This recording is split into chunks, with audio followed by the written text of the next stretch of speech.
Listo. Mientras esperamos que más personas vayan uniéndose, voy a empezar. Igual hay una introducción breve como al contexto de este webinar. Eh, es un webinar que se realiza en el contexto del proyecto IGCP 636 apoyado por la UNESCO. El proyecto se llama Recursos Geotérmicos para la Transición Energética. Aquí en la página pueden ver como la página web en la pantalla del proyecto. Pueden consultarlo haciendo clic en el enlace. Y es un proyecto que es activo desde 2020. Terminamos el próximo año en 2026. Eh, es una colaboración entre entidades, universidades principalmente, pero también servicios geológicos de distintos países a través del globo. Tenemos representación desde América Latina, de Colombia, Chile, Perú, y países también de África, con Argelia, de Europa, de Norteamérica, Estados Unidos y Canadá. Y Canadá es presente también hoy con el ponente que va a seguir mi breve introducción, que es David Moreno, es un egresado del programa de Ingeniería Ambiental aquí de la Universidad de Medellín y actualmente está realizando el doctorado en el Instituto INRS, el Instituto de Investigación Científica de Quebec, y realizará la segunda parte del webinar. Entonces voy a dar inicio como a la primera parte, que es más de introducción sobre el uso de las bombas de calor geotérmica. Me confirman o me dicen si hay algún problema con el audio. Me pueden escribir por el chat, porque el audio está desactivado para evitar como interferencia para los asistentes. Em, y bueno, esta sesión se está grabando y también se va a cargar sucesivamente al canal YouTube del proyecto IGCP 636, como se ha venido haciendo para todos los webinars de esta serie. Em, bueno, también otro detalle que estaba olvidando, en este caso específico, este año estamos realizando esos webinars en el marco de cursos que son normalmente dictados en distintos programas universitarios. Este en particular hace parte del curso de Seminario de Energía Renovable del programa de Ingeniería en Energía de la Universidad de Medellín. Entonces, para empezar, los usos de la energía geotérmica lo podemos ver en ese diagrama eh, realizado por el Servicio Geológico Colombiano. La energía geotérmica, aunque uno la vea y hable de ellas, generalmente la gente piensa a generación de electricidad. Pueden ver aquí que hay muchos otros usos. El uso en el cual nos vamos a enfocar hoy es el uso de las bombas de calor geotérmica. Entonces pueden ver que estamos en un rango de temperaturas muy bajas, entre 4 y por ahí 30 grados centígrados. Ya vamos a ver por qué. Y eso hace parte también de la geotermia. Entonces la geotermia no es solo electricidad, no son solamente los volcanes, sino que hay muchas aplicaciones y eso es lo que hace muy interesante ese tipo de energía. Bueno, entonces si yo les pregunto qué es una bomba de calor geotérmica, los invito a que por el chat me digan qué es. Sobre todo invito a mis estudiantes del curso a que me digan qué es una bomba de calor geotérmica, qué saben hasta el momento, eh, qué puede hacer una bomba de calor geotérmica. Voy a esperar aquí un momentico. em, Sin ir a buscar en Google, preguntar a ChatGPT lo que piensan que sea una bomba de calor geotérmica, porque la podemos usar, eh, que requiere su instalación, porque porque hablamos de bombas geotérmicas. Hay también otras que se llaman aerotérmica, por ejemplo, que obviamente tienen otro uso. Mientras tanto, voy a dar paso a los asistentes. Por favor, me van escribiendo en el chat.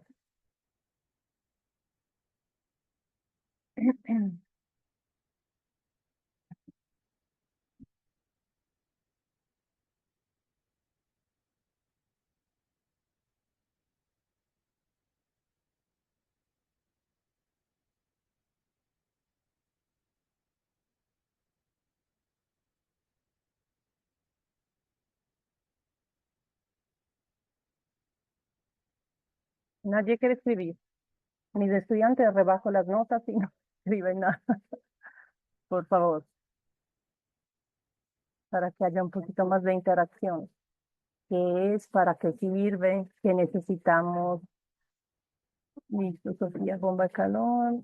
mm, Para calentar un edificio, utilizando el calor de la tierra.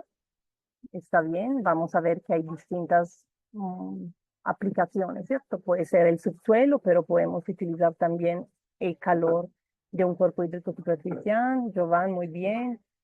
Eh, el uso geotérmico del suelo. Ujú.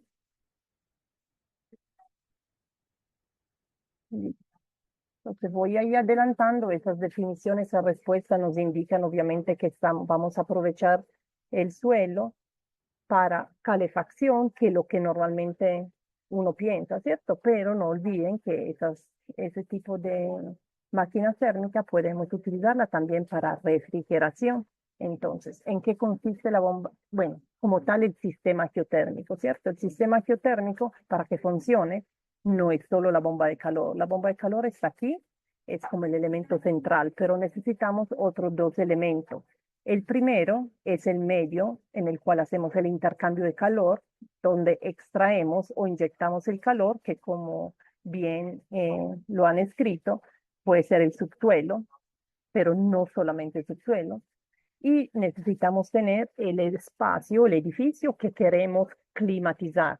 Pues, cuando hablo de climatizar, quiero decir producir calor o aire acondicionado, según la necesidad. Entonces, ¿cómo funciona?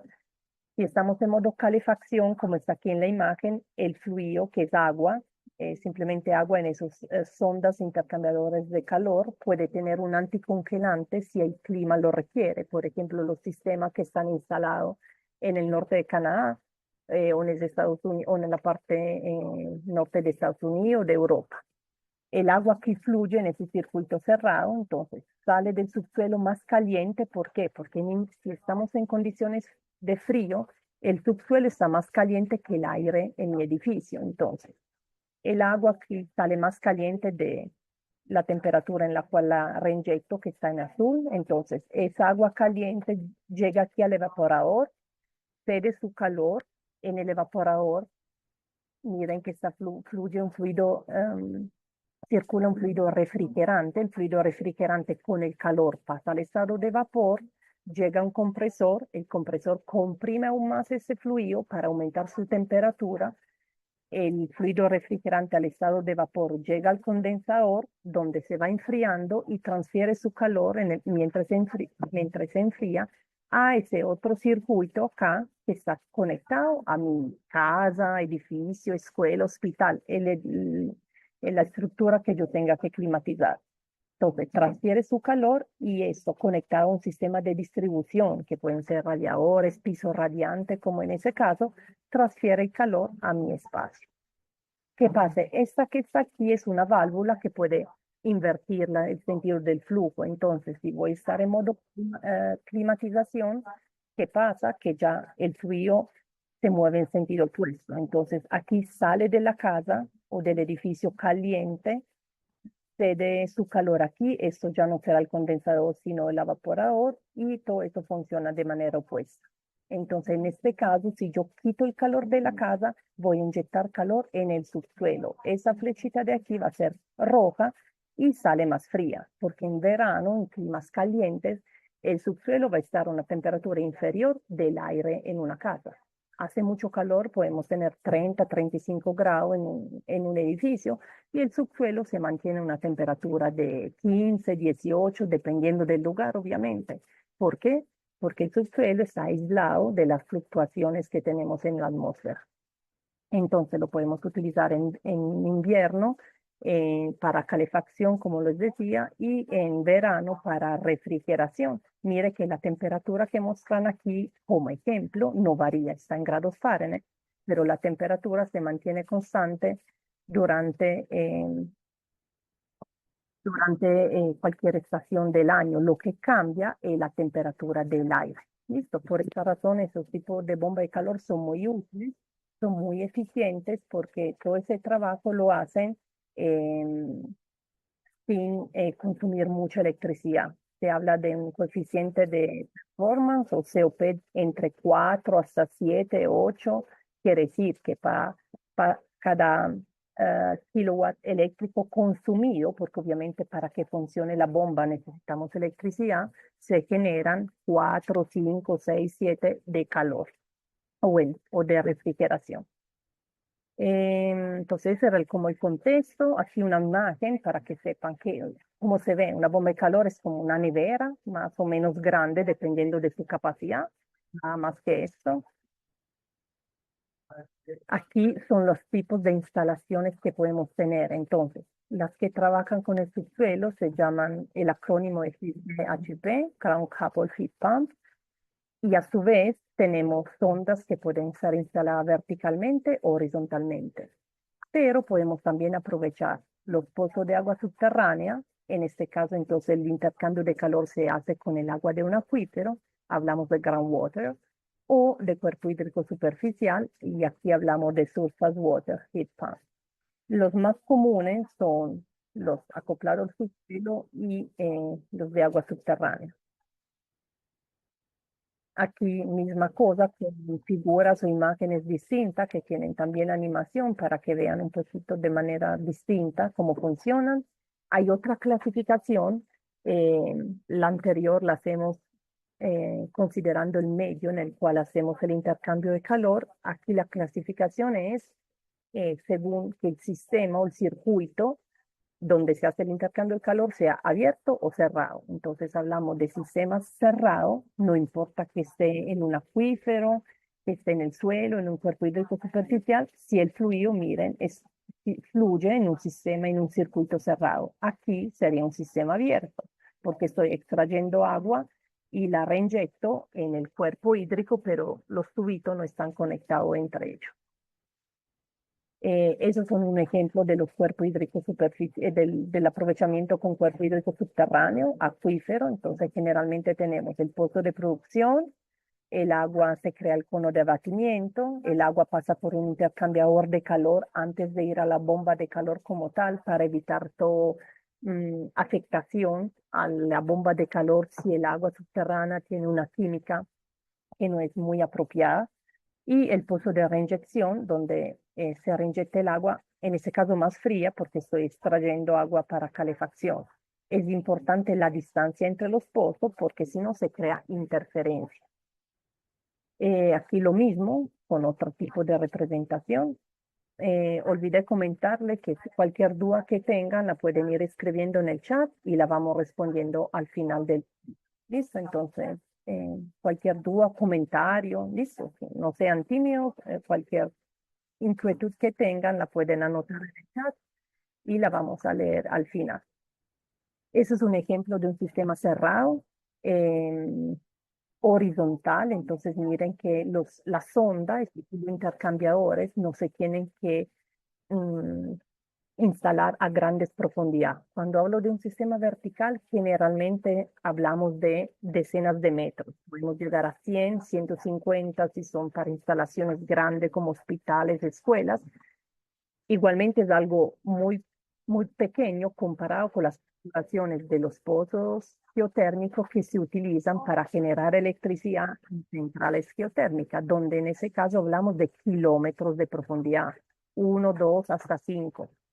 Entonces, cuando hablamos de estos sistemas geotérmicos con bombas de calor, las perforaciones más profundas pueden llegar a 100, 150 metros, 200 en casos muy excepcionales.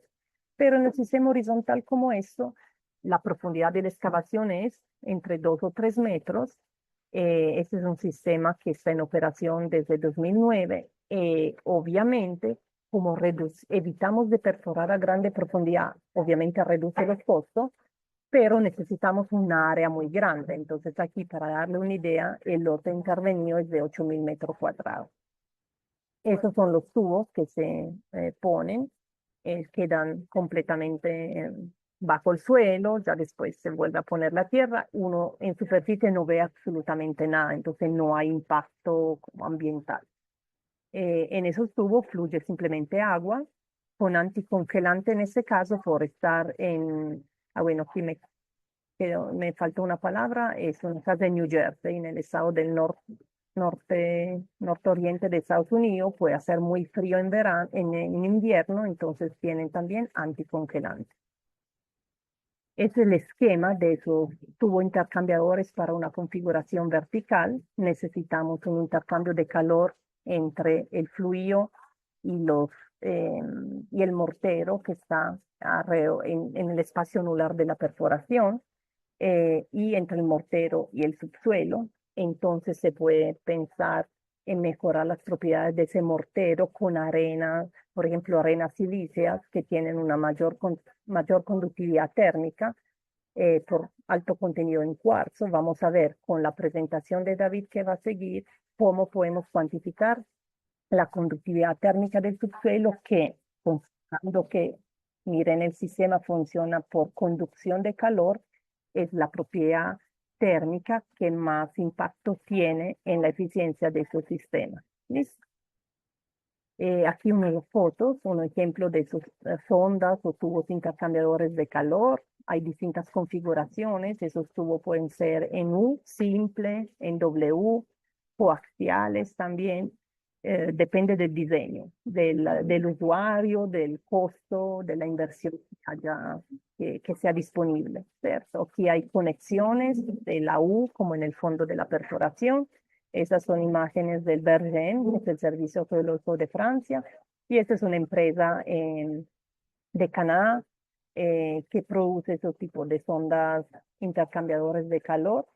También el material de esas ondas, que normalmente es polietileno de alta densidad, como dice acá, se puede mejorar utilizando materiales apropiados. Entonces, por ejemplo, hay estudios de investigación que se enfocan en esto. Obviamente, mayor conductividad térmica, mejor eficiencia del sistema, pero sus sondas tendrán costos distintos. Entonces, también se tiene que como hacer un balance, ¿cierto?, entre el costo y la eficiencia del sistema.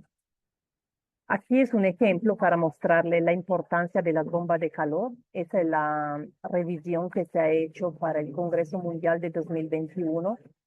Miren que entre todos los usos directos de la geotermia, cuando hablamos de uso directo, queremos decir que no hay generación de electricidad, ¿cierto? Solamente aprovechamiento del calor. El uso de bomba de calor, que es el uno, es el principal, el uso principal, y miren cómo ha crecido desde 1995 a 2020. Entonces, son equipos que aunque en América Latina en general son todavía escasos, hay pocos proyectos, principalmente por desconocimiento y por las condiciones climáticas, sobre todo en las zonas donde no tenemos estaciones, pero el potencial es muy grande. El país que tiene más el sistema instalado y aprovecha más la bomba de calor es China, seguida por Estados Unidos y después los países de Europa, principalmente en el norte. Bueno, eso es la bomba de calor que le quería destacar. Los países líderes. Es el único ejemplo que tenemos hasta el momento en Colombia, mejor que tuvimos porque ya no está en función. Fue un piloto realizado en Tocancipá, cerca de Bogotá, para refrigeración de ese cuarto frío. Estuvo en función un par de años, se logró una temperatura de refrigeración de -2, -3 grados centígrados. El estudio permitió identificar mejores prácticas para la distribución de esas ondas. Si las ondas están muy cercanas entre sí, no es muy bueno para la disipación del calor en el subsuelo. Siendo refrigeración, vamos inyectando calor en el subsuelo. Entonces es mejor para que el calor pueda disiparse y no observar un aumento de la temperatura en el suelo, separar que esas ondas tengan mayor distancia entre sí. Si quieren más detalles sobre ese proyecto, después les copio en el chat. Hay un webinar grabado en la página, en el canal YouTube de la Asociación Geotérmica Colombiana, AGEOCOL, y pueden consultar todos los detalles de ese proyecto. Actividad de investigación sobre este tema. A la izquierda son dos trabajos que hemos realizado con estudiantes aquí en la zona de Medellín. Hemos hecho un análisis de la instalación de una bomba de calor para refrigeración de aulas de cómputo de la Escuela de Ingeniería de Antioquia y abajo refrigeración de cuartos donde se guardan flores cultivadas en el oriente antioqueño, principalmente en el municipio de La Ceja. Obviamente son estudios mm, iniciales, ¿cierto? Se está analizando la viabilidad de esos sistemas. Y aquí a la derecha es un estudio sobre el análisis del potencial geotérmico en varios países de Latinoamérica, realizado por la red RIX, que era la Red Iberoamericana de Geotermia Somera, que ha sido activa durante varios años. Ya es un proyecto que se acabó, pero esos resultados son bastante interesantes. Y actualmente hay un proyecto en curso aquí en la Universidad de Medellín por un estudiante de de la maestría en ingeniería ambiental que analiza el potencial específico del acuífero del Valle de Aburrá para la instalación de bombas de calor acopladas al agua subterránea. Otra aplicación para ir terminando mi primera parte, el aprovechamiento de las minas abandonadas. Yo siempre me gusta mencionar ese tema porque específicamente en Colombia hay mucha actividad minera y las minas cuando ya no están en explotación, obviamente su nivel freático vuelve a subir, queda como un espacio inundado que puede ser aprovechado, así como si fuera un groundwater heat pump, es decir, una bomba de calor que extrae el agua de un acuífero. Ponemos aquí una bomba de calor y podemos generar un tipo distrito térmico, ¿cierto? Generando calefacción o refrigeración según las necesidades. Obviamente debe ser en zonas cercanas a la zona minera, entonces hay que mirar si eso sí es viable, si hay necesidad de climatización en infraestructura cercana a la zona. Y estas son los que llamamos geoestructura energética, son la misma sonda que se pueden instalar en los túneles o directamente en las pilas de fundaciones de los edificios. Aquí les puse aquí dos referencias. Esa es como, solamente esa temática puede ser un curso, se puede detallar mucho, pero en ese caso se aprovecha la construcción de infraestructuras civiles para desde el inicio tener la instalación de esas ondas y así evitar los costos de perforación o de excavación, de construcción de pozos de agua. Entonces es como un área también muy interesante. Bueno, dicho esto, entonces ahora nos enfocamos a los sistemas GCHP, es decir, los sistemas acoplados al subsuelo y queremos saber para optimizar el diseño cuál es el parámetro más importante que tenemos que cuantificar. Como les dije anteriormente en el esquema, la propiedad principal que necesitamos evaluar es la conductividad térmica. Para esto hay varios métodos y voy a dejar la palabra a David que les va a hablar de cómo podemos medir la conductividad térmica. David, adelante. Perfecto, ¿ahí me escuchas? Sí, todo bien. Dale. Listo. Déjame, yo comparto la diapositiva.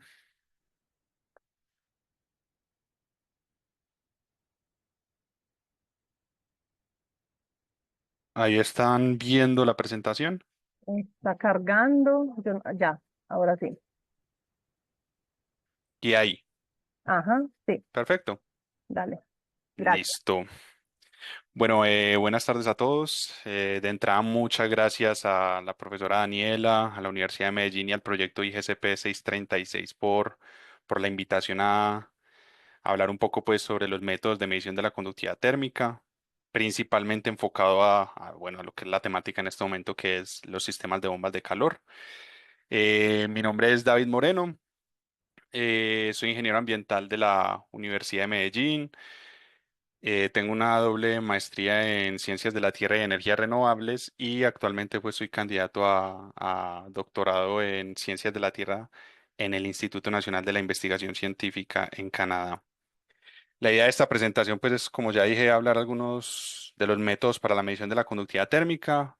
De pronto no irnos mucho como a las ecuaciones, obvio voy a mencionar como se estima pues la conductividad térmica, pero no irnos muy a profundidad en las ecuaciones, pero sí mucho lo que quiero como abarcar es, bueno, las ventajas, desventajas o limitaciones de cada uno de estos métodos, cuándo, digamos, en qué situaciones es mejor aplicar uno o aplicar otro, ¿cierto? Entonces, para empezar, digamos que esto ya la profesora lo abarcó en su presentación, entonces voy a tocarlo como de manera muy rápida. Sabemos que hay entonces distintas, voy a activar aquí este láser, listo. Sabemos que entonces hay distintos sistemas de bombas de calor geotérmica. Tenemos el que es Ground Coupled Heat Pump, donde digamos la fuente térmica es el subsuelo, como pueden ver acá, ¿cierto? Mis intercambiadores de calor pueden ser verticales o pueden ser horizontales, como la profesora lo mencionó, pero va a hacer intercambio térmico con el subsuelo, ¿cierto? Son de circuito cerrado, entonces no hay un intercambio, digamos, de fluidos con el subsuelo. Listo. Eh, Tenemos el Groundwater Heat Pump, que ya es, aquí sí hay un intercambio, digamos, de fluidos con el subsuelo, también son verticales, pero no son tan profundos como este del Ground Coupled Heat Pump, ¿cierto? Y tenemos los Surface Water Heat Pump, que digamos ya se instalan en cuerpos de agua, como por ejemplo lagos. En estos sistemas pueden ser ya sistemas cerrados, pero también pueden ser abiertos. Todos estos sistemas, digamos que tienen sus ventajas y sus desventajas, ¿cierto? Por ejemplo, en el Ground Coupled Heat Pump, en este sistema, pues como las ventajas es que es un sistema eficiente, es un sistema estable y no requiere tanto mantenimiento. ¿Por qué es eficiente? ¿Por qué es estable y no requiere mantenimiento? Porque es un ciclo también, es un circuito cerrado. No hay un intercambio con otros fluidos del subsuelo, ¿cierto? Como lo hay en este caso. Las desventajas, digamos, de este sistema es que los costos iniciales son muy altos, porque digamos que lo más, por así decirlo, común en edificios comerciales o en edificios industriales o cosas así, digamos que son los verticales. Y claro, hay que hacer perforaciones. Y las perforaciones son, digamos, los costos más representativos en estos sistemas. Pueden llegar a costar cerca del 30 al 50% de todo mi sistema geotérmico. Entonces, los desafíos, las desventajas de este sistema es que son altos costos iniciales por las perforaciones, ¿cierto? Eh, en este otro sistema, Groundwater Heat Pump, aquí las ventajas, ¿cuáles son? Bueno, también hay alta eficiencia, no es necesario perforar tanto como en estos, en el Ground Couple Heat Pump, entonces también ahí reduce el costo del proyecto del sistema. Pero los desafíos, ¿cuáles son? Como ven acá, los riesgos de obstrucción, los costos de mantenimiento. ¿Por qué? Porque cuando tú ingresas, pues cuando tú utilizas agua del subsuelo, ¿cierto? Agua subterránea, pues tienes que saber la química de esa agua, porque puede ser, digamos, corrosiva, puede afectar tu sistema, ¿cierto? Puede generar, digamos, obstrucciones. Entonces, esto pues va a incrementar los costos de mantenimiento. Entonces, miren que esto tiene unas ventajas donde tiene alta eficiencia, no toca perforar tanto, pero los costos de mantenimiento sí pueden ser más elevados que, por ejemplo, estos, que como aquí no hay intercambio con agua subterránea, pues los costos de mantenimiento son muy bajos, ¿cierto? Lo mismo, el Surface Water Heat Pump, ¿cierto? La ventaja de este sistema, pues que los intercambiadores de calor van directamente en el cuerpo de agua, entonces no hay que hacer perforaciones. Entonces, digamos, tirar directamente tirar directamente como los intercambiadores al cuerpo. Pueden ser abiertos, pueden ser cerrados. Entonces, si son abiertos, también hay que hablar de la química del agua, ¿cierto? Entonces, como que todo tiene sus ventajas, sus desventajas. Las ventajas, bajo costo, simple instalación, pero las desventajas, además de lo que mencioné de la química del agua y todo eso, también puede ser que depende del clima. Claro. En estos casos, recordemos que algo muy positivo de la geotermia es que a cierta profundidad en el subsuelo, la temperatura del subsuelo no se ve afectada por la temperatura de la superficie. Ya en este sistema, donde es en un lago, en un cuerpo de agua, aquí claro que se ve afectada por la temperatura de la superficie. Entonces, tiene aspectos positivos, tiene aspectos negativos. ¿Cuál es mejor? Depende del contexto de mi proyecto, ¿cierto?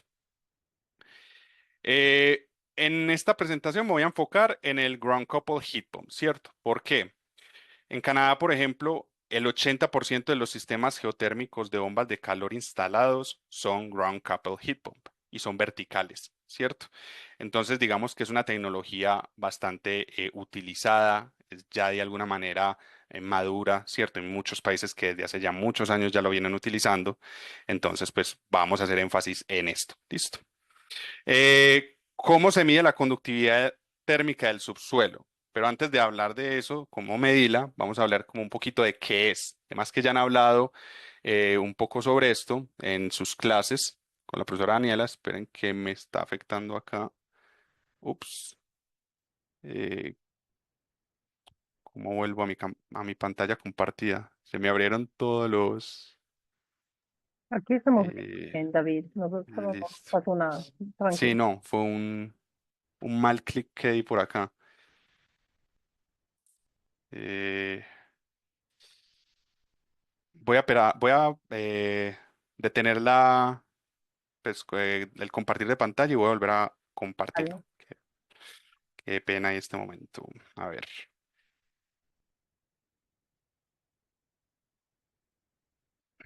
listo. Ahí ya se me arregló. ¿Ustedes están viendo bien? Sí, pero está en modo, Ok, se ve como las dos pantallas son sin eso, en modo moderado. vale. Déjame entonces yo hago esto.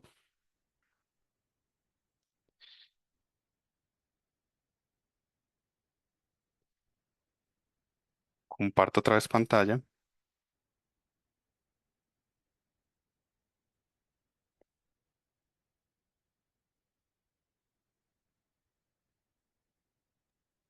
Ajá. Ponle en modo, eso, así está bien. Listo. Y así como se ve. Y está bien, está Listo, bien. perfecto. Perfecto. Eh, entonces, qué pena, y vuelvo y tomo la idea. Antes de hablar de cómo, digamos, se mide la conductividad térmica, hablemos un poquito de qué es, ¿cierto? La conductividad térmica, digamos que es la propiedad en específico que nos dice, digamos, qué tan fácil va a transportar la energía a mi medio, ¿cierto? Yo lo que quiero en mi sistema geotérmico, vuelvo y utilizo el láser, es que haya una muy buena transferencia de energía entre mi medio, ¿cierto? Y mi sistema. Quiero que haya muy buena transferencia de energía. Y para esto necesitamos que el medio tenga una muy buena conductividad térmica. El rango de la conductividad térmica es entre 0,5 a 8 watts por metro Kelvin y digamos que entre más alta sea, pues mejor será el intercambio entre el medio y mi sistema. Esto es súper clave, digamos, esta propiedad es súper clave porque define la eficiencia del intercambio térmico y en últimas define qué tanto tengo que perforar. Si la conductividad térmica es baja de mi medio, entonces tendré que perforar más pozos o deberán ser más largos para cubrir mi necesidad energética. Si la conductividad térmica es más alta, entonces puedo hacer unos pozos más cortos o menos cantidad para cubrir la misma demanda energética. Entonces vean que conocer la conductividad térmica del subsuelo, donde va a estar mi sistema de intercambiador de calor, pues algo crucial, porque como ya mencioné anteriormente, los costos de perforación son cerca del 50, entre el 30 y el 50% de todo el costo de mi sistema. Entonces, esto es crucial tener claro estas propiedades, porque de ahí va a depender al final la longitud de mis intercambiadores y la viabilidad económica del sistema.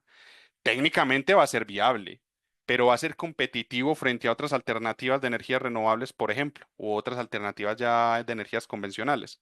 Entonces, por eso es crucial tener claro pues el valor de conductividad térmica, para hacer un buen diseño y realista. Mm, ahora, existen muchos métodos de medición de la conductividad térmica. Aquí vamos a hablar apenas de unos cuantos, los más, digamos, populares, convencionales, ¿cierto? Eh, los métodos de la para evaluar la conductividad térmica, digamos que se pueden dividir en dos grandes grupos, métodos activos y métodos pasivos. Como se menciona acá, los métodos activos generan una perturbación de temperatura en el medio que estoy evaluando. Y en base a esa perturbación, cómo reacciona mi eh, medio que estoy evaluando, es que estimo la conductividad térmica. Entonces, genero una perturbación térmica y de acuerdo a cómo se comporta a esta perturbación, respondiendo a esta perturbación, defino la conductividad térmica. Los métodos pasivos no requieren esta, digamos, perturbación de energía de térmica directa. Se hace, por ejemplo, utilizando ya datos que uno tenga preexistente, como por ejemplo datos geofísicos o datos ya de propiedades que están relacionadas con la conductividad térmica, por ejemplo, porosidad. La porosidad está relacionada con la conductividad térmica, la composición mineralógica está relacionada con la roca que estoy evaluando, del suelo está relacionada con la conductividad térmica. Entonces, se pueden hacer otro tipo de estimaciones para conocer la conductividad térmica sin hacer estas perturbaciones, sin hacer estas mediciones, por así decirlo, directas. En este caso, en esta presentación, vamos a hablar es de los métodos activos. ¿Listo? Es decir, todos estos métodos que sí requieren hacer perturbación del medio que estoy evaluando, ¿cierto? Entonces, vamos a arrancar con el test de respuesta térmica, el método convencional.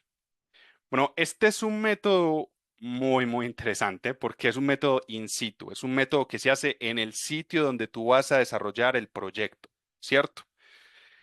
Es un método que requiere perforación, entonces tiene que haber un pozo, ¿cierto? Es un método que requiere el intercambiador de calor, ¿cierto? Lo que ya la profesora ahorita les mostró, lo que también les he mostrado en los anteriores eh, diapositivas. Estas tuberías, digamos, que transportan nuestra agua y va a entrar en contacto con el subsuelo y va a haber intercambio térmico. Entonces, para esta medición del test de respuesta térmica necesito que haya un pozo, que exista también un intercambiador de calor, que exista una unidad de calor y sensores de temperatura, además de flujo y todo eso. Y como ven acá, necesita un generador de electricidad, necesita, o sea, es muy complejo, ¿cierto? O sea, tiene muchos elementos, pero esto reproduce de alguna manera el funcionamiento de mi sistema real, el que quiero yo establecer. Ventajas de este método. Es muy preciso. Digamos que de todos los métodos es el más preciso. ¿Por qué? Porque, como acabo de decir, reproduce el sistema real que quiero establecer. O sea, es muy realista, va a darme el valor de la conductividad térmica a lo largo de todo el pozo. Entonces es algo del pozo donde yo voy a construir mi proyecto. Entonces es algo realista, es algo preciso. Las desventajas, lo que acabo de mencionar ahorita, necesita perforación, necesita un equipo que no son fáciles, digan, no son económicos, necesita todo el sistema ya ensamblado. Entonces la logística es complicada, es costosa, pero es el más preciso, ¿cierto? Ahora, ¿cómo funciona? Pues básicamente se va a inyectar calor. Entonces, aquí digamos que tengo todo mi sistema de intercambiador de calor. Dentro de esta tubería hay agua, ¿cierto? Y voy a inyectar, digamos, calor a mi sistema, ¿cierto?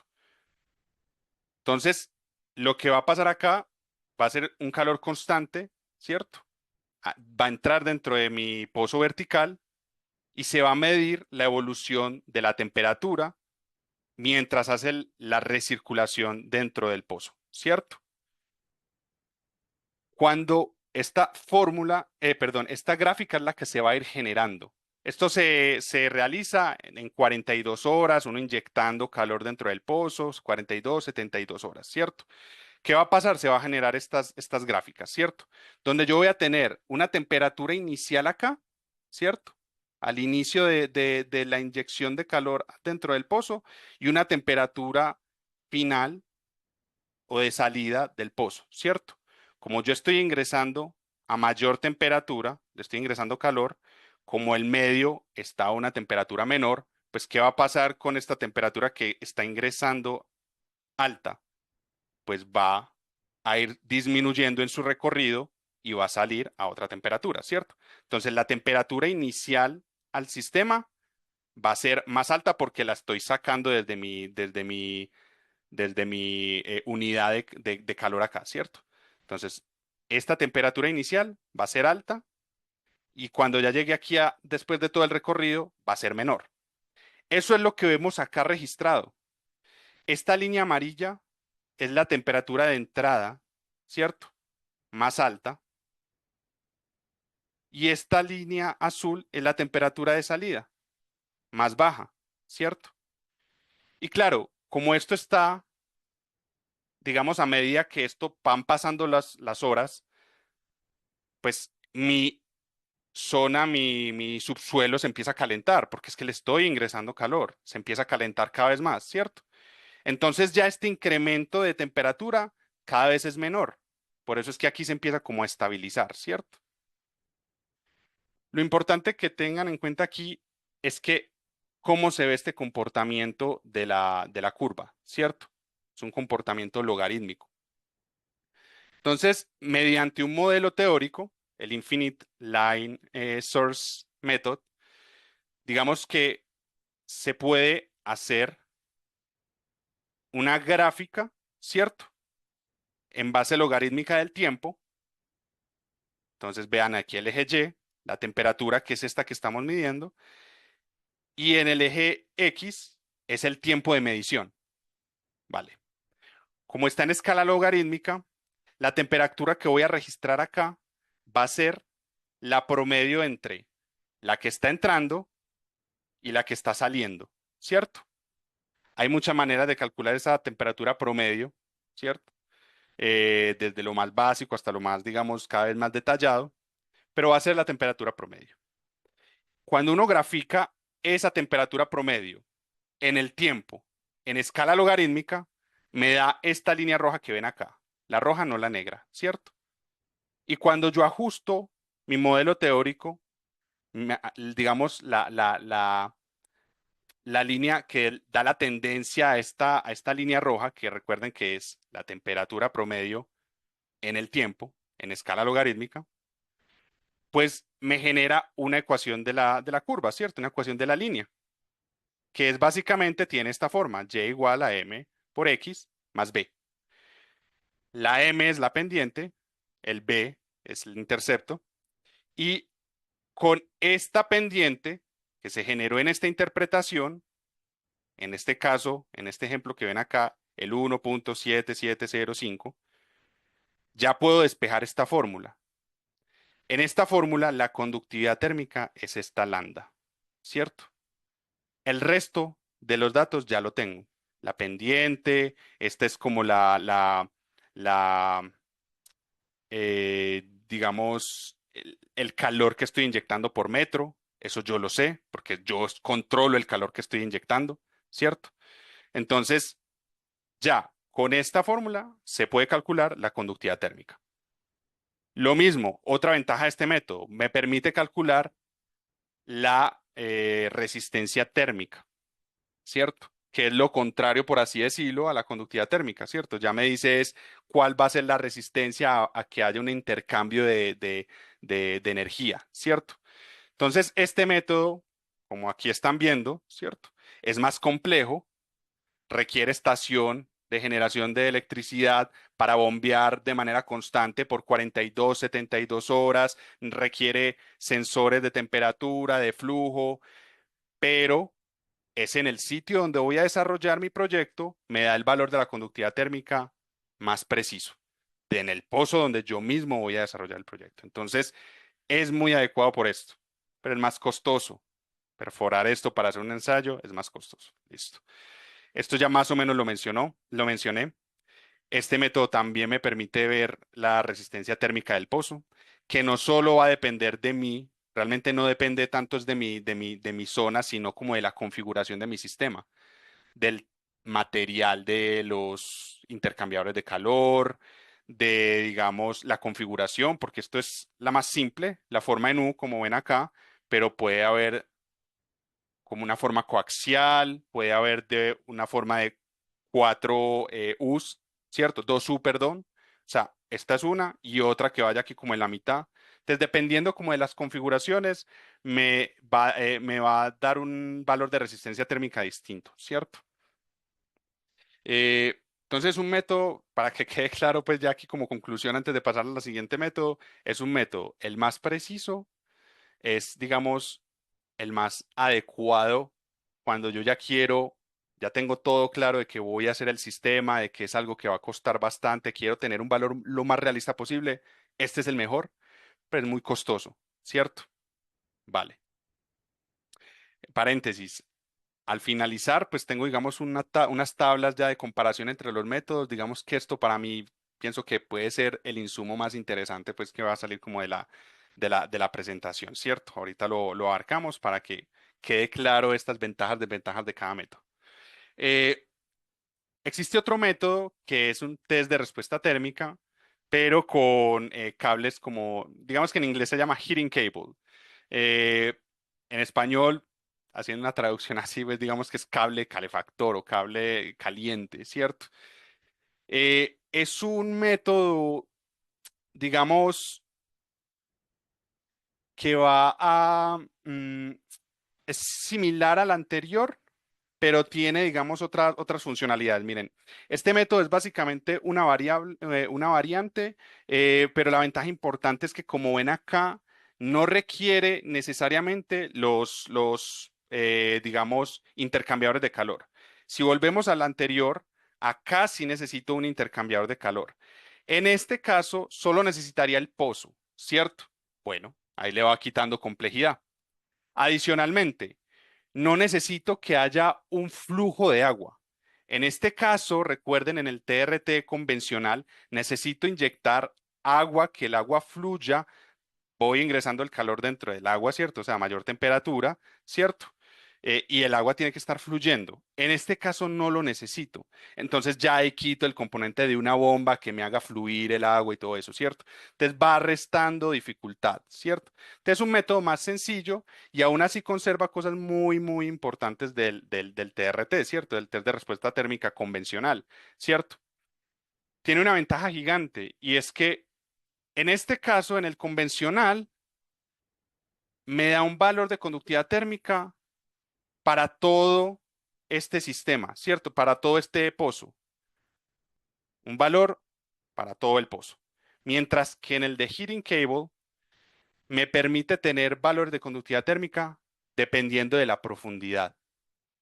Entonces esto es bastante interesante, ¿cierto? Porque sabemos que en el subsuelo pues no hay solo un solo tipo de material, sino que mi intercambiador de calor puede estar pasando por, al principio, yo qué sé, unas arenas, después unos limos, después llegó a una, yo qué sé, una arenisca, ya una roca y ya después una caliza. Entonces, este método, lo interesante es que me permite, digamos, evaluar eh, la conductividad térmica por profundidades, ¿cierto?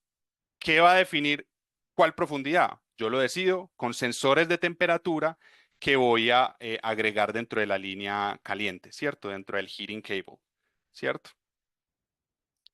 Entonces, también necesita una fuente de electricidad, pero en este caso, como ya no necesita bomba, como le ha ido quitando complejidad, ya la fuente de electricidad ya puede ser algo convencional, ya no necesito un generador de electricidad específico, ¿cierto? Ya puede ser algo, digamos, de un enchufe residencial o cosas así, ¿cierto? Entonces, insisto, quita complejidad, ¿cierto? Eh, Algo importante a mencionar acá, esto ya lo he ido mencionando, todo esto, estas apuntes, digamos que son cosas que ya he ido mencionando, ¿cierto? Mm, Importante a mencionar acá, esta es una gráfica, digamos, el resultado de un ensayo de test de respuesta térmica, pero con heating cables. Como van a ver acá, básicamente, la línea roja es la inyección de calor, ¿cierto? La tasa de inyección de calor. Cuando arranco en el tiempo cero, arranco inyectando calor. Entonces, ¿qué le va a pasar al cable? Se va a calentar mi medio, ¿cierto? Y como vimos en el test de respuesta térmica convencional, dependiendo de a dónde tengo los sensores de temperatura, pues me van generando estas curvas, ¿cierto? Entonces, a 7,5 metros de profundidad empieza a calentar el medio, a 15 metros de profundidad, 18 y así, ¿cierto? En esta parte detengo totalmente la inyección de calor, entonces, ¿qué le va a pasar al medio? Va a volver a buscar el equilibrio que tenía antes de yo inyectarle calor y por eso se generan estas curvas, ¿cierto? Van a disminuir la temperatura a la del equilibrio, ¿cierto? Eh, y es en este tipo de curvas, como pueden ver, también son logarítmicas.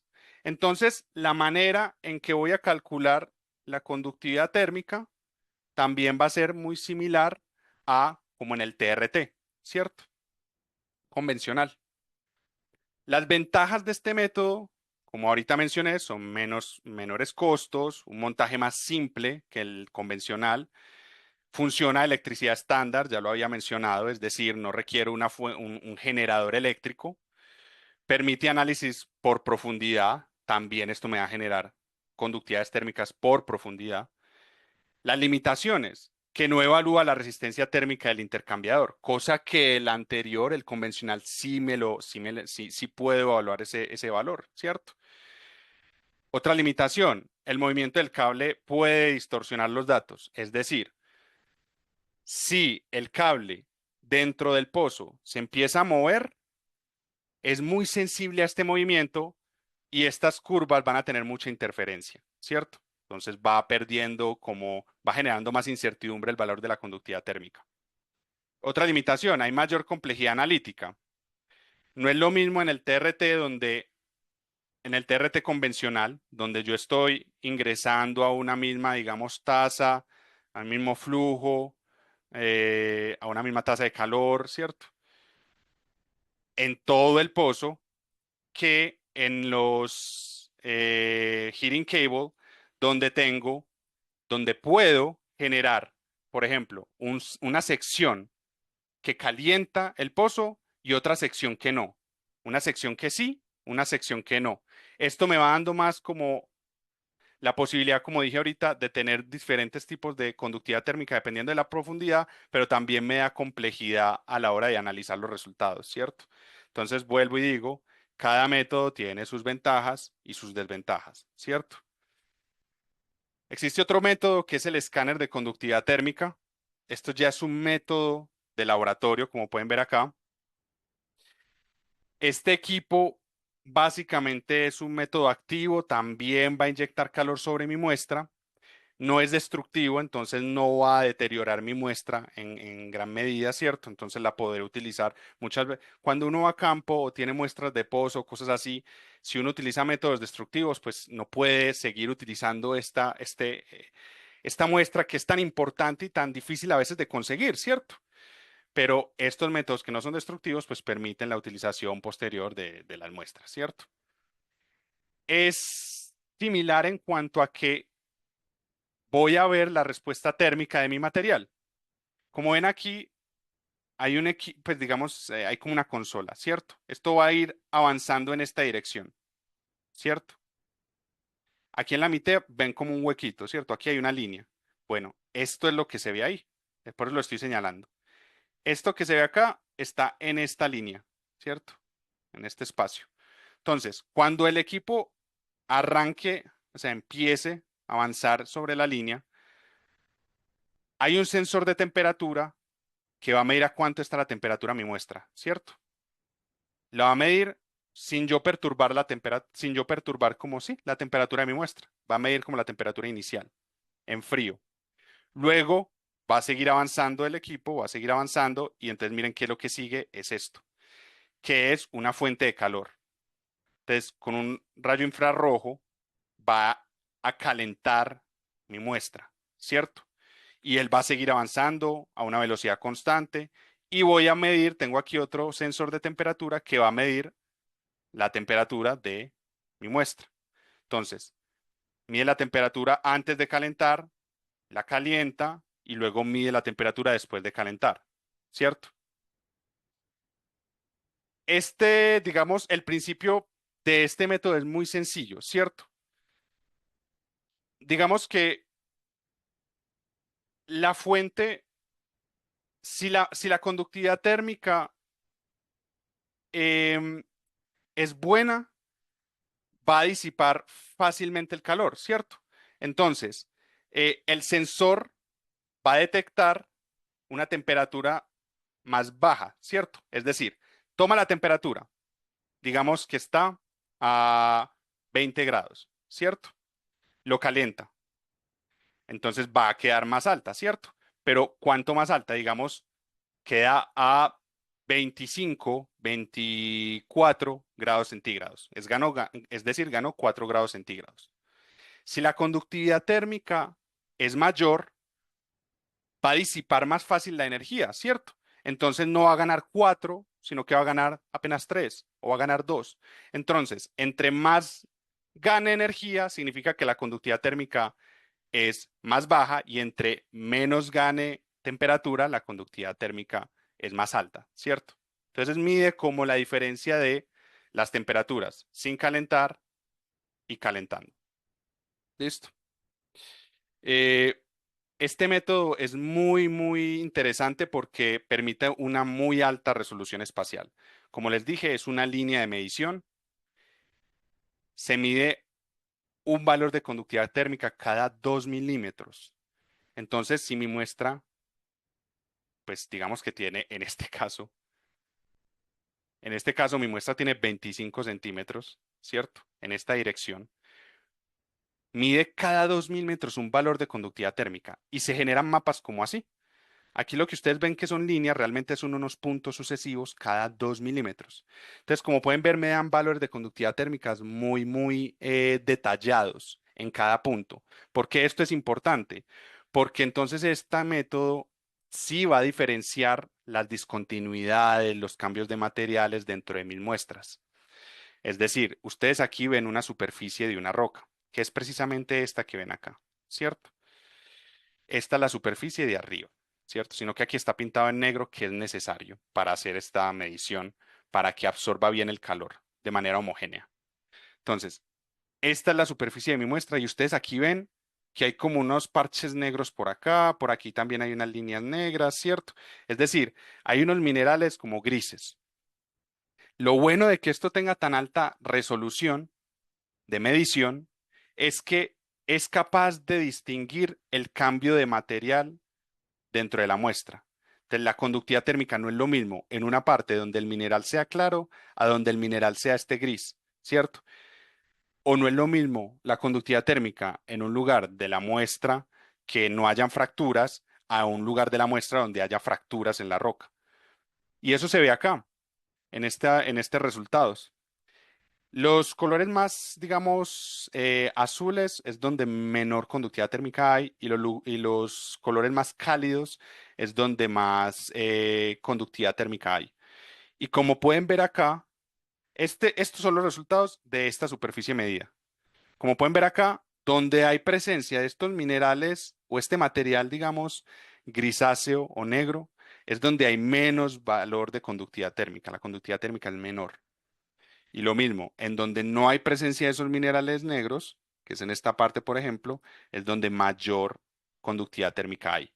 Entonces, esto es algo, una ventaja muy, muy interesante de este método porque permite identificar la variación de la conductividad térmica dependiendo del material, dependiendo de las discontinuidades de la roca y cosas así. Y esto es importante, por ejemplo, en el análisis de escala de las propiedades, ¿cierto? Eh, Algo interesante también de este método, solo requiere una cara pulida, ¿cierto? Es decir, solo requiere que haya una superficie plana, pero en general no me destruye la roca, ¿cierto? Yo esto puedo seguirlo utilizando, lavo esto se pintó de negro para que tuviera una mejor distribución del calor a la hora de la medición, pero va a seguir funcionando y puede seguirse utilizando para otras evaluaciones de otras propiedades, ¿cierto? ¿Cuáles son las limitaciones? Bueno, que solo mide la superficie.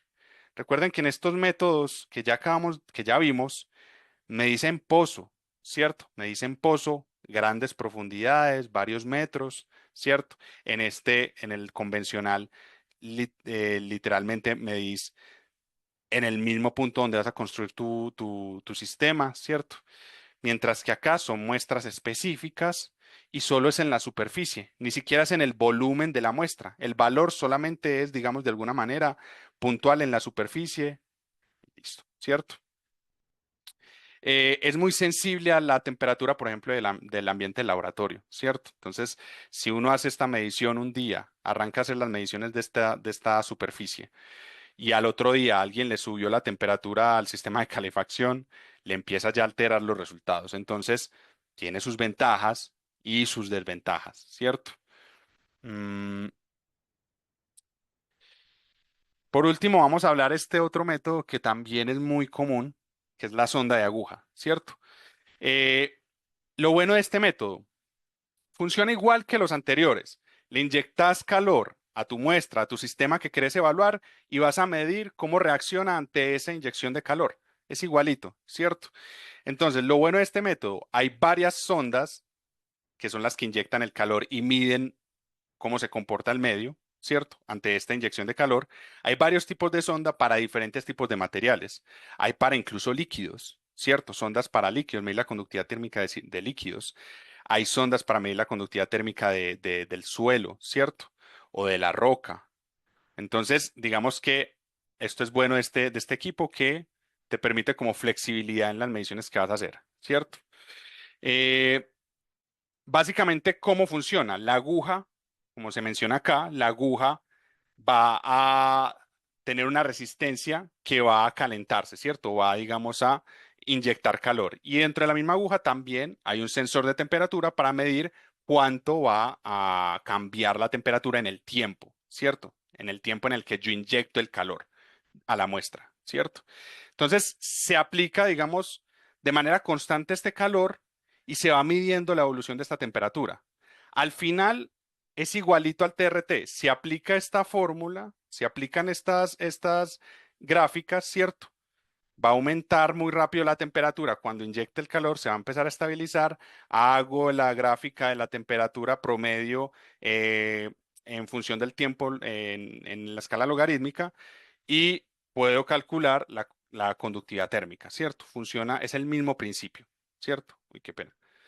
Mm, Básicamente, las ventajas de esto es que es muy fácil de transportar. Como pueden ver, es posible incluso uno llevarlo a campo, medirlo directamente, ¿cierto? Otra ventaja, ¿cierto? Digamos que funciona para suelos que están húmedos, para suelos que están secos, ¿cierto? Para rocas, para diferentes tipos de materiales. Obviamente, funcionará mejor para ciertas cosas que para otras. Ahorita hablamos de eso, ¿cierto?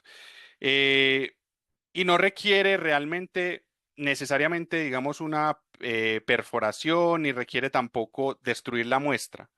Las limitaciones es que la aguja, como de entrada la aguja es pequeña, como pueden ver, ¿cierto? Y va a ser muy sensible al contacto térmico. ¿Qué es el contacto térmico? Aquí se va a ver bien en esta imagen. Yo necesitaba medir esta muestra, tenía este equipo, ¿cierto? Y hice una perforación, taladré como el hueco para poder meter la aguja, ¿cierto? Ahora, este hueco no tiene el mismo diámetro de la aguja, es muy similar, pero no tiene el mismo diámetro. Si yo coloco directamente la aguja va a quedar como con espacios de aire en el interior. Entonces, en últimas, si pongo a funcionar el equipo y tiene estos espacios de aire, pues entonces no me está midiendo realmente la conductividad térmica de la roca, sino casi que me está midiendo la conductividad térmica del aire, porque quedaron espacios dentro del hueco, ¿cierto?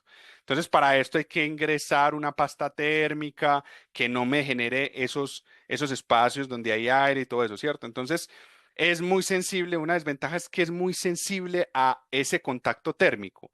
Tiene que quedar adecuadamente un contacto entre la aguja y el medio que estoy evaluando. O si no, el valor de conductividad térmica pierde demasiado, digamos, fidelidad, ¿cierto? Eh, Otra cosa, digamos, importante es que no capta la heterogeneidad como lo hace esta, que miren que tiene en cuenta, o sea, capta tipo de material dentro de la roca, si hay fracturas, si hay fisuras. Aquí no.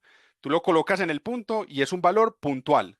en ese puntico. Y como ven, es un punto de 4 centímetros en esta aguja, 8 centímetros en esta, 12 en esta, o sea, es demasiado, perdón, 9 en esta, entonces es demasiado, ¿cómo decirlo?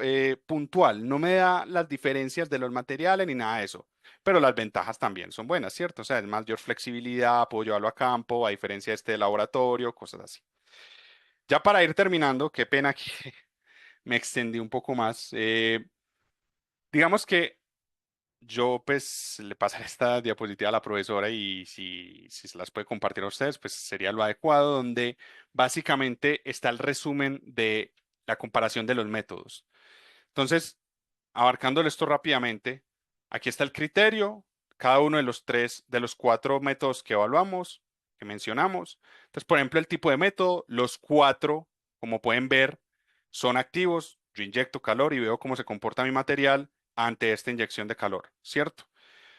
Pero este es in situ, en el TRT convencional, en el Cable es in situ, es decir, en el sitio mismo donde voy a desarrollar el proyecto. El escáner de la conductividad térmica es de laboratorio y en la sonda de aguja puede ser de laboratorio, llevando como en este caso la muestra al laboratorio o puede ser en el punto, como en este caso, ¿cierto? La preparación previa en el TRT convencional es altísima. Necesito una perforación, necesito un intercambiador de calor, necesito un generador de electricidad, necesito un equipo hidráulico que me bombee el agua por todo el intercambiador de calor, ¿cierto? Entonces es compleja esta preparación. En el TRT es media, porque recuerden que ya uno le quita que no tiene que tener la bomba para el flujo de agua, sino que el agua puede estar estática, ¿cierto? Entonces es una preparación ya media, pero aún así necesita perforación. En el escáner es baja, realmente solo necesito con una sierra cortar mi muestra, generar una superficie plana y medirla, ¿cierto? Y en la sonda de aguja es muy baja, realmente es simplemente llevarla a campo o en laboratorio, ingresar la aguja en el suelo y listo. Y baja en el caso de las rocas, que sí necesito taladrar, pero realmente es algo muy sencillo, ¿cierto? Permite condiciones saturadas, es decir, mide en condiciones saturadas. En todos realmente lo permite, pero en el escáner realmente necesita como, no hay un protocolo establecido para medir en medios saturados, ¿cierto? Entonces es una desventaja. Captura la heterogeneidad, ya lo habíamos mencionado. En estas sí lo calcula en cuanto a que lo tiene en cuenta, ¿cierto? Porque la conductividad térmica del TRT tiene en cuenta todo lo que hay en el interior, ¿cierto? Fracturas, no fracturas, tal cosa, lo tiene en cuenta. En el heating cable también, pero en el escáner es el que te dice el valor de la conductividad de la fractura es este, el valor de este método, de este material es este, el valor de la conductividad térmica es... Entonces, este tiene una alta resolución, ¿cierto? Para diferenciar estas heterogeneidades. Y la sonda es muy bajo realmente, es algo simplemente puntual en 4 centímetros de la aguja. La representatividad es muy alta en el TRT, les dije que es el método más preciso. En el TRT en Heating Cable también es alta, no tanto como la convencional, porque la convencional replica tu sistema, mientras que el Heating Cable quita ciertos elementos, pero aún así sigue siendo una representatividad bastante alta. En el escáner óptico es media, ¿cierto? Porque es muy de alta resolución, como mencionamos anteriormente, entonces puedes saber de cada punto cuál es o cada material, cuál es tu conductividad térmica. Y en la sonda de aguja es media baja porque es algo muy puntual. Entonces normalmente se utiliza para usos más preliminares. Cuando quiero hacer un estudio apenas preliminar, no ya establecer mi bomba de calor ni nada de eso porque la representatividad es baja. Estoy midiendo la conductividad térmica apenas en 4 centímetros de aguja, ¿cierto? La precisión y confianza, muy similar a la anterior, muy alta en el TRT, alta en el heating cable, alta en el escáner óptico infrarrojo, que es el del escáner de conductividad térmica, y media baja en la sonda de aguja. Y ya esta es la última. Eh, la velocidad del ensayo. En el TRT convencional es lento. Son 48-72 horas inyectando calor, sin contar todavía el tiempo de recuperación. Cuando ya dejas de inyectar calor y sigues midiendo para ver cómo se recupera, cómo es la curva también de recuperación de tu sistema, ¿cierto? Entonces es largo, ¿cierto? En el heating cable es similar. ¿cierto? En el escáner óptico infrarrojo es bastante rápido. Se hace una línea de medición cada 2 minutos aproximadamente y hay un valor de conductividad térmica cada 2 milímetros. O sea, realmente es bastante rápido, ¿cierto? Y la sonda de aguja también es bastante rápido, 5 o 10 minutos para obtener un valor. La logística, ya lo hablamos varias veces, en el TRT convencional es complejo por todos los elementos que tienen que incluir, en el heating cable es medio, ¿cierto? Requiere pozo, pero ya no requiere pues bomba ni nada de eso, es un montaje más sencillo. En el escáner, digamos, es una logística baja, no requiere pues mucho trabajo, solamente cortar la muestra y ya genera una superficie plana.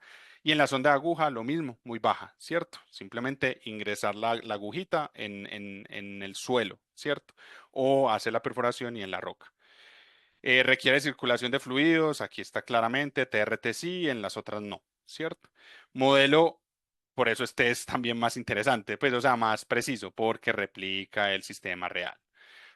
El modelo matemático pues empleado, bueno, esto ya es más como el algoritmo que utilizan o el método teórico que utilizan para ajustar la curva.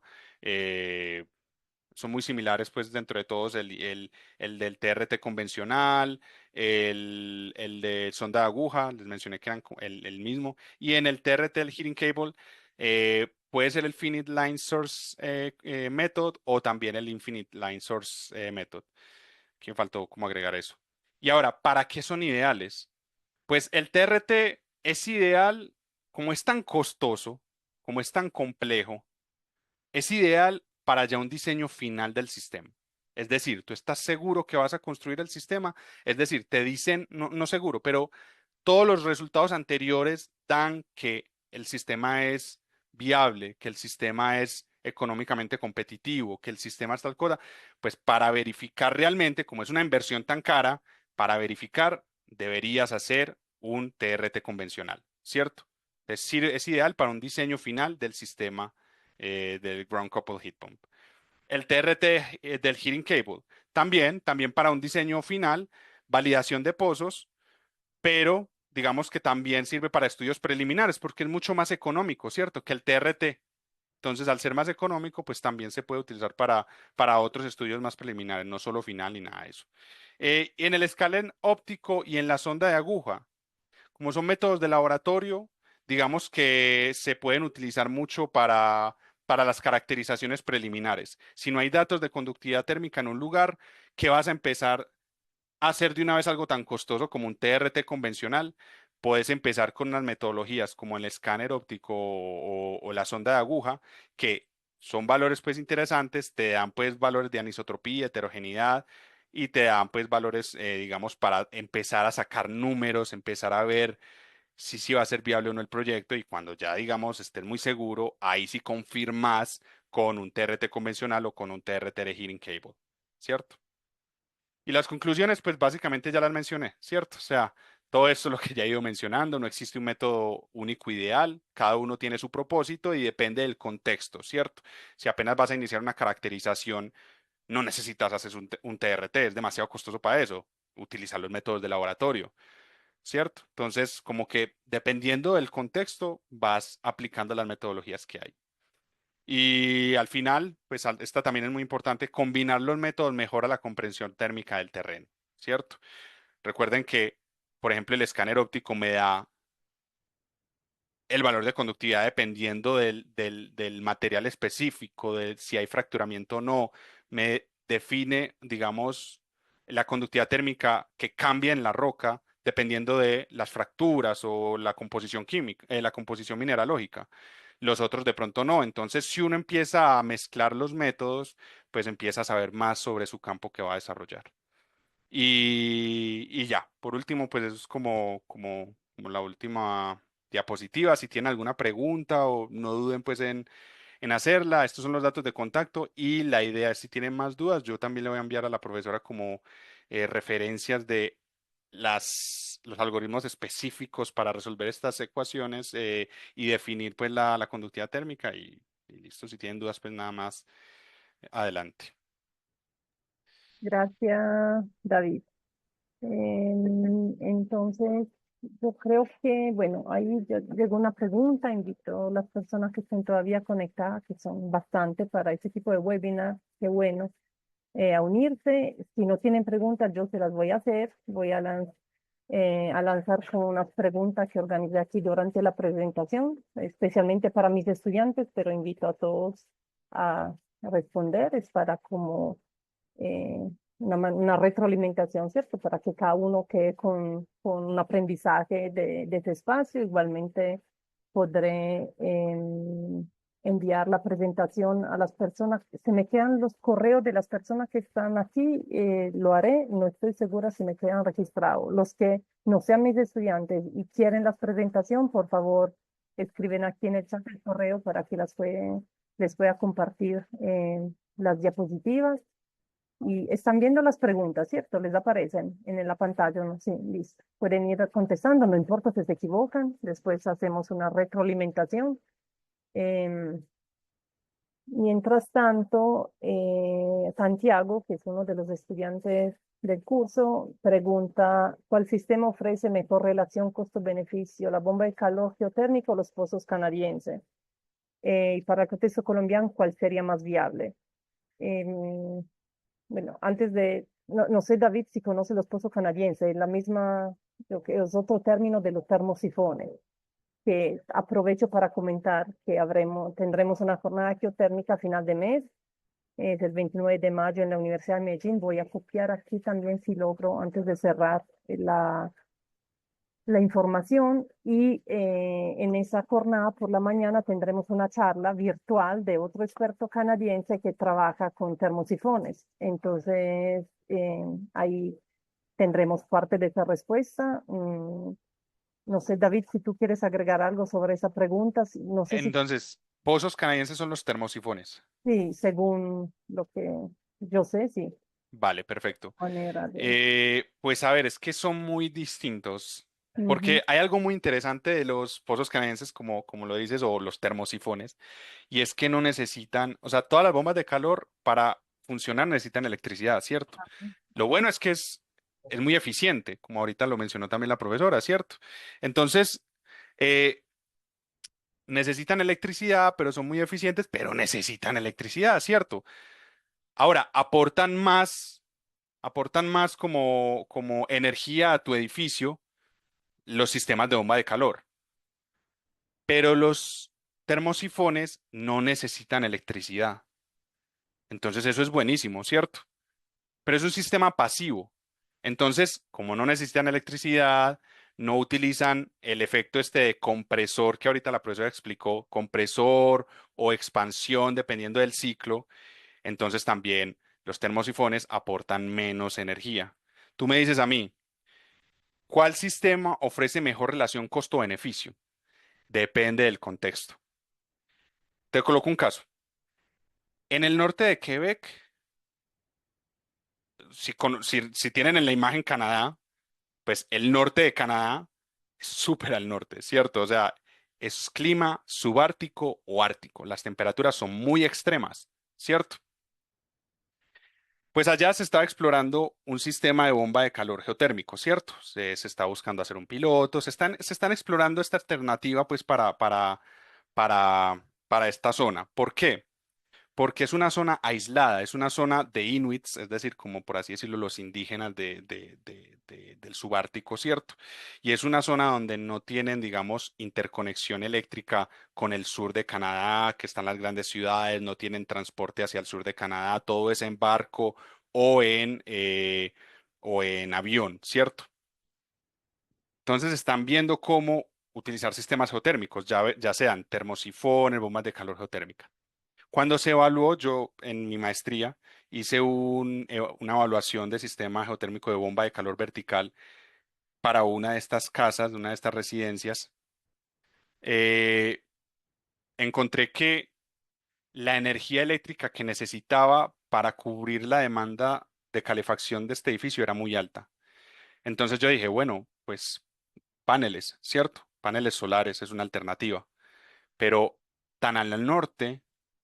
eh, Claro, hay 6 meses en verano donde se genera muy buena electricidad, pero 6 meses de invierno que no se genera nada de electricidad, ¿cierto? O sea, muy poca, no es que no se genere nada tampoco, pero muy poca, ¿cierto? Entonces, la electricidad que generaba no era suficiente para correr mi bomba de calor. Entonces, aquí está la importancia del contexto. Si la electricidad que generé no era suficiente para mi bomba de calor, entonces, ¿qué puedo hacer? En este caso, en ese contexto, puede ser, por ejemplo, un termosifón.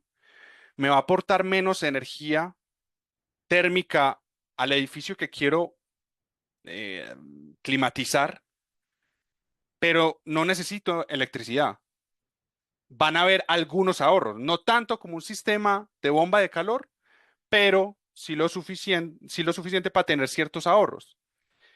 Ahora, si tú me dices esto mismo en Quebec, en Montreal, digamos en lugares donde yo tengo electricidad económica, que es muy económica en estas ciudades, la electricidad, pues yo quiero ahorrar más. Entonces, ahí en este caso sirve más un sistema de bomba de calor geotérmica, más que un termosifón. No porque el termosifón no sirva, el termosifón va a servir y te va a generar ahorros, pero tú me estás preguntando, ¿cierto? O sea, ¿cuál es mejor costo-beneficio? Depende del contexto, depende del contexto. Yo llevar perforaciones al norte de Quebec, en esta zona de Inuits, donde solamente puedo ir con barcos o con aviones, llevar taladros para perforar bastante en metros, pues es una logística muy grande, es muy costoso, y esto es para sistemas de bombas de calor geotérmica. Los termosifones no necesitan tanto eso, ¿cierto? Entonces, sí necesitan perforarse, pero de pronto no necesitan a tanta profundidad o cosas así. Entonces, depende del contexto. Estos costos de perforación son más económicos en las ciudades, entonces de pronto aquí sí vale más es la bomba de calor geotérmica para hacer ahorro energético y cosas así. Entonces, ninguna metodología, ninguna tecnología tiene que, yo siempre digo, competir entre ellas, porque no es que haya que competir entre ellas, hay que literalmente, ¿cuál es el contexto? Y evaluemos las alternativas, esta es mejor para eso, pero depende del contexto.